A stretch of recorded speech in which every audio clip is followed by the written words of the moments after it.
Hi, and welcome to this week's episode of My Dog Ate My Podcast. I'm your host, Emily, and every week I chat with a different dog owner about their dog. Due to some scheduling issues, this week we are going to do another reverse interview where my partner Nick will be interviewing me about my French Bulldog, Mocha. She's 3 years old and very, very sassy, so I'm excited to share a little bit about her.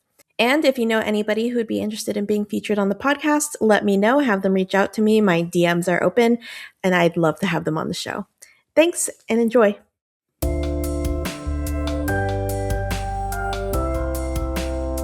Hello. Hello. Do you like the setup that I have with Mocha? I put her on the couch arm. Yeah. So she can actually see. She's so tiny. Yeah, I appreciate you doing another reverse interview 2 weeks in a row, even though it's 2 weeks in a row of crazy little Frenchies, but Mocha's definitely a special one.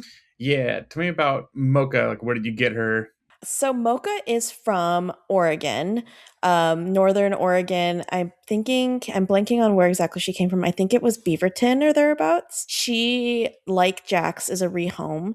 She was adopted from the breeder by a family who I believe had a baby and another one on the way, and they wanted Mocha to grow up with their baby, or toddler, something like that. And I think their young one had absolutely no interest in Mocha. She was a puppy, so they realized it was not the best situation for her. So my partner at the time and I went down and got her, and she was actually hanging out. Oh, she's gonna fall. She was hanging out in a baby crib, looking up like, hello.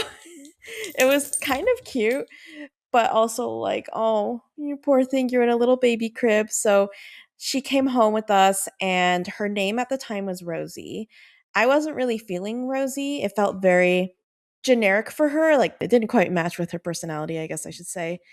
And the entire time driving back, because it's like what, a 3-4 hour drive back, Yeah. she was trying to drink my Dutch Brothers coffee. And so I was thinking, like, okay, maybe something coffee related. I was also going based off of her color and came up with Mocha. And it just felt right, even though she's not a brown dog. I like to think that if she had a full name, it would be like Lavender Mocha, because she is technically a lilac and tan Frenchie. Not Loca But Mocha. yeah, not Loca Mocha. That would go into her nicknames: Loca Mocha, Mocha Loca, Mochaccino, Momocha, You're missing. Mokes, You're missing the best nickname for Mocha. Meat Missile, Yes. Do you want to Potato. tell us what a meat missile? I mean, was it really one instance that gave birth to the Meat Missile nickname, or it just sort of came to be where it's like she's just zooming all over the place, but like a little rock, and so she kind of is like a meat missile. Yeah. Do you want to explain like her stat? Because she's tiny, but very Yeah. fast. Yeah, so Mocha is only 20 pounds compared to her brothers, her Frenchie brothers, Bosco and Jax, are about, I want to say 33 pounds and maybe 28 pounds, respectively. So Mocha's only 20 pounds, but she is smaller than other 20-pound dogs. She's just so dense. She's pretty fast for a Frenchie, at least, considering her small legs. And so I think because of that, she's just like a dense little rocket. So that's how Meat Missile came to be, because she's just so dense. Anytime anybody wants to pick Mocha up, I warn them and I say, look, she's 20 pounds. She's heavier than she looks. And every time people are like, oh, yeah, that's fine. Just a small dog. They pick her up and they're like, oh, like one of my friends, when Mocha was a puppy, he picked her up and she was so top heavy, she pretty much tumbled out of his hands and fell onto the ground because he didn't expect her to be so top heavy. Mhm. So that's how the Meat Missile, I think, nickname probably came to be, but everything else is related to her kind of psychoticness, I say, as she is currently snuggled up in blankets over off to the side. But Loca Mocha, Mocha Loca, Mochaccino, Mocha Frappuccino, Spicy Mocha. Well, that, and I think probably part of the meat missile lore is I think the first time I walked her, she was sprinting and I turned around kind of quickly for some reason the other way, and she launched herself about a good 2 or 3 feet in the air. just on a leash. And I was I petrified because I think think I launched her in the air. I think you were trying to do the leash correction where if a dog's pulling too much in one direction, you try to do A a quick turn. 180 Yeah.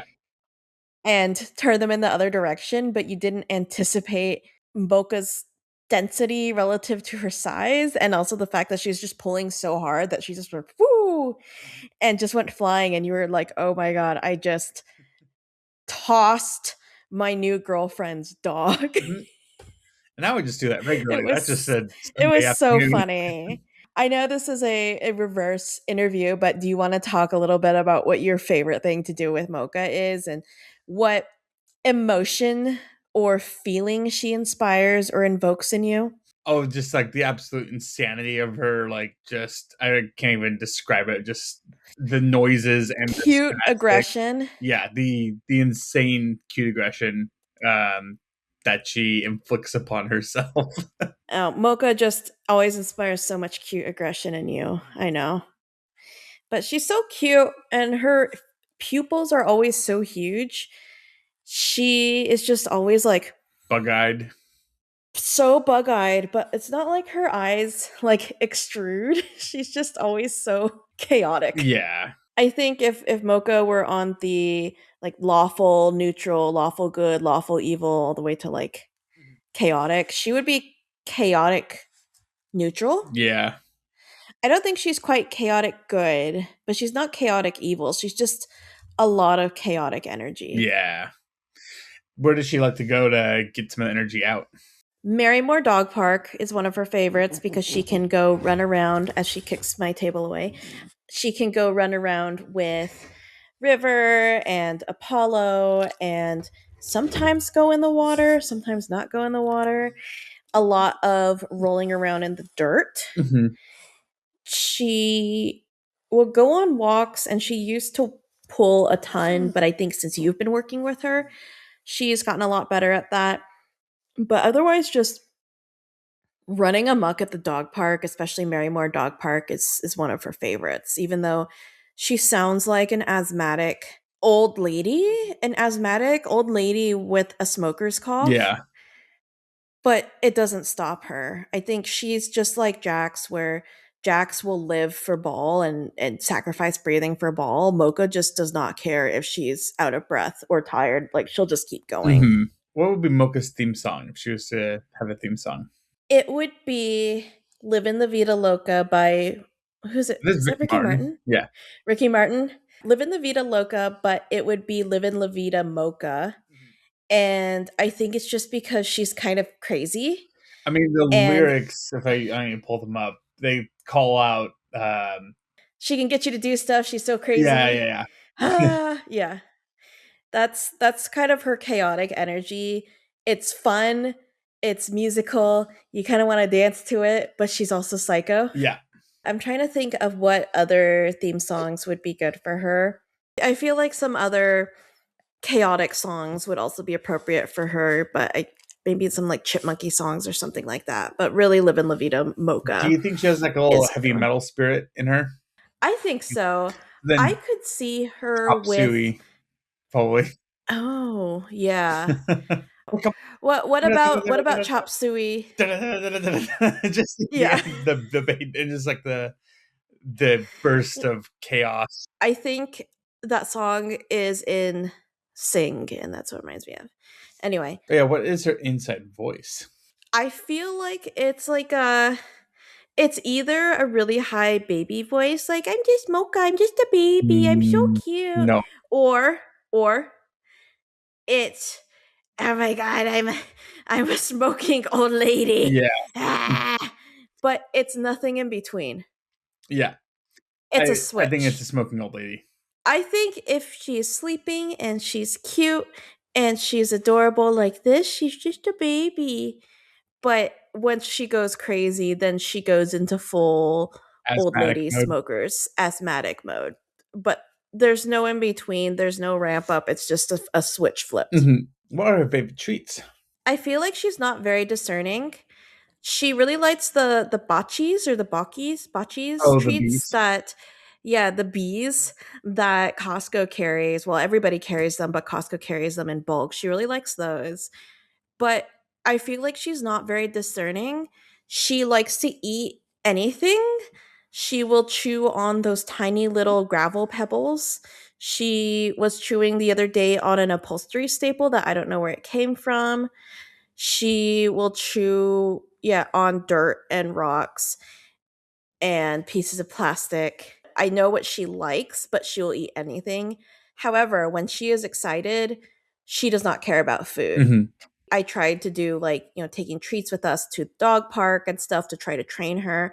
But when she's so overstimulated, she doesn't care about food one bit. She'll care about it otherwise. She's a very quick learner, Hmm. but she only has room for one brain cell to work at a time, or she might only have one brain cell total. And if it's focused on food, great. But if it's focused on running around and being chaotic, then it can't focus on food. Well, that like if you want to explain like half the time where she just stops in the middle of whatever she's doing and just forgets what she's doing. Yeah, that and Mocha has probably the worst ADHD. And I think it is, yeah, her one brain cell is like switching channels. It will do one thing and then she'll like forget. And then she'll just go like, "Oh, I'm gonna go over here now. Oh, what's this? Oh, maybe food. No, I'm gonna go sniff this dog's butt. Okay, I'm gonna go over here."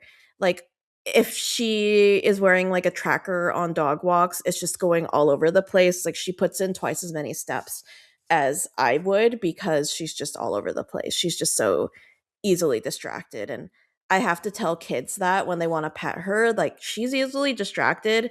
She'll happily accept pets from you, but she's going to leave. Yeah. I think you probably have time to ask maybe like one more question. How is she with all the dogs in the house? She is the boss. I think that she took some sort of spiritual cues from Sophie, my OG Frenchie, and Sophie passed on somehow to Mocha and said, "You are the smallest dog. You are the smallest girl. You are in charge of all these other dogs." Mocha tries to pick fights with the Danes, and they just sort of like growl at her or bark at her, go, "Woo," and then walk away. And she will try to put Jax and Bosco and River in their places. She'll sit on River and he grumbles, and she does it anyway. She'll growl at Jax when he's trying to play with a toy, and then he'll let her have it. And I have to make sure she doesn't pick a fight with Bosco. So she is the alpha somehow, despite being the youngest by far and the smallest by far. She needs to meet dogs that will put her in her place, Yeah. and she needs to spend time with dogs that will put her in her place because all the dogs here just defer to her. Hmm. It's terrible. I think that's probably all we have time for. So thanks so much for asking questions and letting me share a little bit about Loca Mocha and her living the Vida Mocha Vida and Mocha. all her chaotic energy. Hmm.